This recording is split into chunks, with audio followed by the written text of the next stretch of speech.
Zoti i gjithësisë na fton të adhurojmë atë dhe mos të adhurojmë kërkën tjetër përpos atij. Ndaj dhe një ndër surat më të rëndësishme të Kur'anit, famlart, ajo që pejgamberi alayhi salatu vesselam e ka cilësuar si 1/3 e Kur'anit për nga pesha që bart për mesazhin e fortë që ka, si një përcjellëse e tematikës së Kur'anit, surja Ikhlas.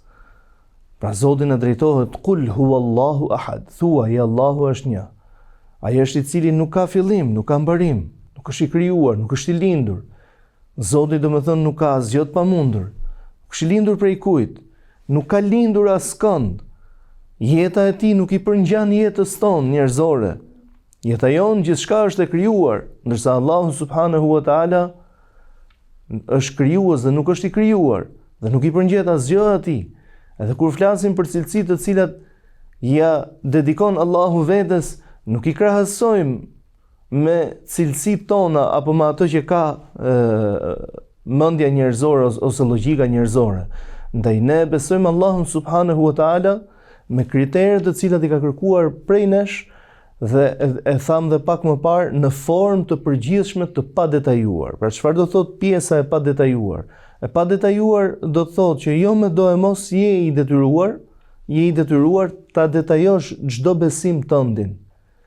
Ndaj dhe Imam Maliku rahimahullah në një pjesë të besimit në Allahun subhanahu wa taala, ajo që njihet ndryshe si zbritja e Zotit të gjithësisë, në një hadith pra ka ardhur që zbret Allahu subhanahu wa taala në 1/3 e natës. Zbret Allahu subhanahu wa taala në qiellin e dynjas në 1/3 e natës. Dhe thot, a ka prej tyre që më kërkojnë dhe unë t'u jap?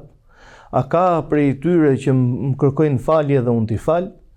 A ka prej tyre që më lutën dhe unë t'u përgjigjem? Dhe kështu thot profeti alayhi salatu wasalam, deri sa vjen agimi, deri në kohën e agimit. Pikërisht për këtë hadith ose për këtë sifat, për këtë cilësi të Allahut subhanahu wa taala, siç është pra zbritja, Imam Maliku rahimahullah ka thënë një fjalë të tij madhështore. Ka thënë zbritja e Zotit, pra e mbështesim atë, pra e besojmë atë, wal kayfu majhul, ndërsa formën për ne është e panjohur dhe nuk futemi në detajin e kësaj formës, se si ndodh apo se si nuk ndodh. Se çfarë do thotë zbritje tek ne njerëzit dhe se çfarë nënkupton Allahu Zoti i gjithësisë. Mjaftohemi me aq sa Allahu xhel xhelalu ka thënë, ndaj e besojmë Allahun subhanahu wa taala me gjithçka Allahu ka kërkuar prej nesh ta besojmë, pa e detajuar, jo me do e mos ta detajojmë, domethënë besimin ton në komentimin e këtyre gjërave të cilësive që Allahu subhanahu wa taala ose atributeve që Allahu ja ka atribuar vetes së tij.